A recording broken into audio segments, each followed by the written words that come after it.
প্রধানমন্ত্রী জনাব তারেক রহমান শেখ হাসিনা হয়ে উঠতে চাইছেন, বিএনপি আওয়ামী লীগ হয়ে উঠতে চায়। আমার মনে হয় কান পাতলে এই ধরনের কথাবার্তা এখন অনেক দিকেই শোনা যায়। বিরোধী রাজনৈতিক দল যেমন আছে, আমাদের নাগরিক সমাজের একটা অংশ এই ধরনের কথা বলতে শুরু করেছেন। খুবই হতাশার ব্যাপার এটা। এটা এই কারণে নয় যে সরকারের অবস্থান থেকে এটা হতাশার মনে হচ্ছে। কেন হতাশার, আমি সেই আলোচনায় আসবো। ইনফ্যাক্ট এই আলোচনাটা শুরু হয়েছে মূলত প্রথমত জুলাই সনদ গণভোট নিয়ে, এবং এই মুহূর্তে খুবই উত্তপ্ত বিতর্ক যেটা নিয়ে হচ্ছে সেটা হলো অন্তর্বর্তী সরকারের সময় করা অধ্যাদেশগুলোর কিছু আইনে এই মুহূর্তে কথাটা আমি বলছি, পরিণত না করা নিয়ে। এর মধ্যে উল্লেখযোগ্য কয়েকটা আছে। এর মধ্যে গুম নিয়ে একটা অধ্যাদেশ আছে, মানবাধিকার কমিশন নিয়ে আছে, বিচার বিভাগের স্বাধীনতার সাথে রিলেটেড দুটো আছে। একটা হলো বিচার বিভাগের জন্য পৃথক সচিবালয় করা এবং উচ্চ আদালতের বিচারক নিয়োগের জন্য পৃথক আইন।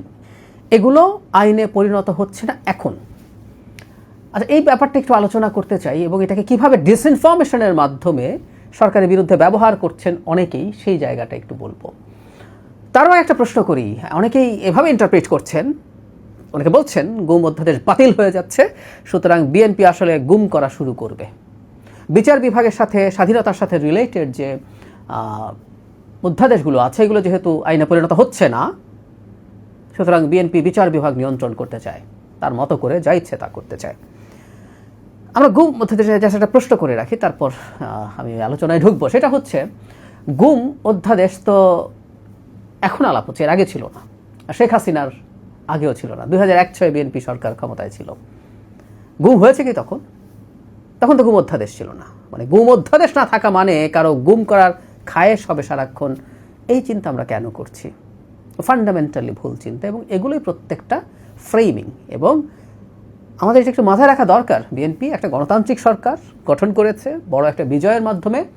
বিএনপির ভুল ত্রুটি থাকবে, কিন্তু বিএনপিকে আওয়ামী লীগের সাথে একই পাল্লায় তুলে দেওয়ার প্রবণতা, এটা অবিচার, অন্যায়। সমালোচনার মধ্যে সম্ভবত কোনো একটা জায়গায় পরিমিতি বোধ থাকা দরকার আছে।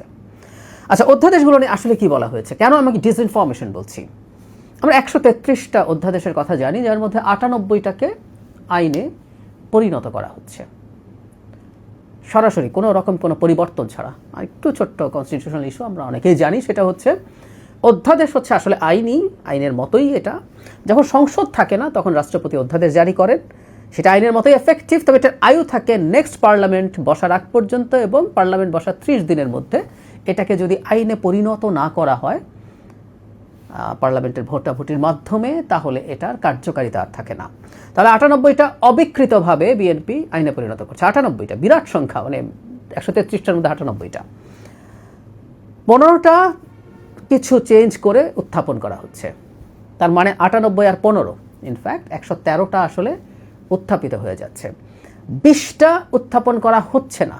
এই উত্থাপন না করা মানে হচ্ছে এটা বাতিল হয়ে যাবে স্বয়ংক্রিয়ভাবে, কারণ 30 দিনের মধ্যে যদি সংসদে অধ্যাদেশ উত্থাপিত না হয়, তাহলে সেটার কার্যকারিতা থাকে না। এবং এর মধ্যেই যে আলোচিত কয়েকটা আছে সেগুলো এখানে আছে।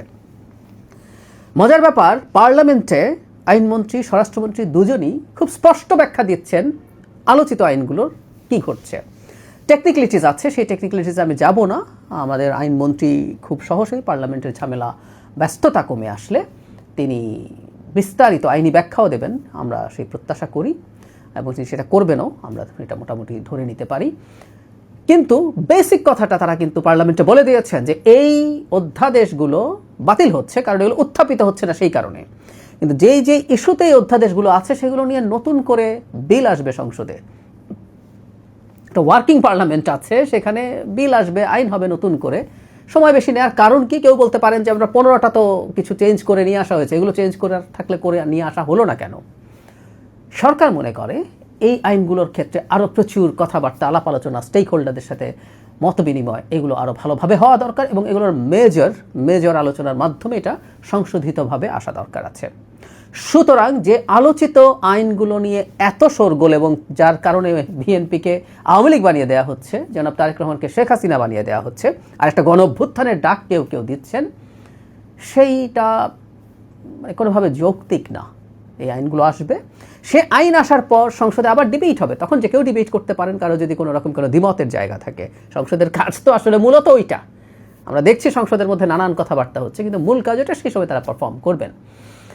আরেকটা ব্যাপার, কেউ কেউ বলার চেষ্টা করছেন এগুলো তো করেই দিয়েছিল অন্তর্বর্তী সরকার, বিএনপি কেন এটাকে নিয়ে আবার অন্যভাবে ভাবছে।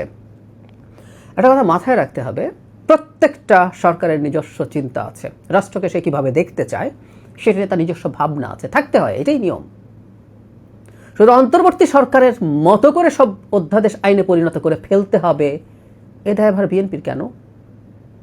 আইন প্রণয়নের ক্ষেত্রে, অধ্যাদেশকে আইনে রূপান্তরের ক্ষেত্রে বা নতুন আইন প্রণয়নের ক্ষেত্রে জাস্ট একটা জিনিস মাথায় রাখতে হবে, সেটা হচ্ছে এটা মাদার ল, অর্থাৎ কনস্টিটিউশনের সাথে যেন সাংঘর্ষিক না হয়।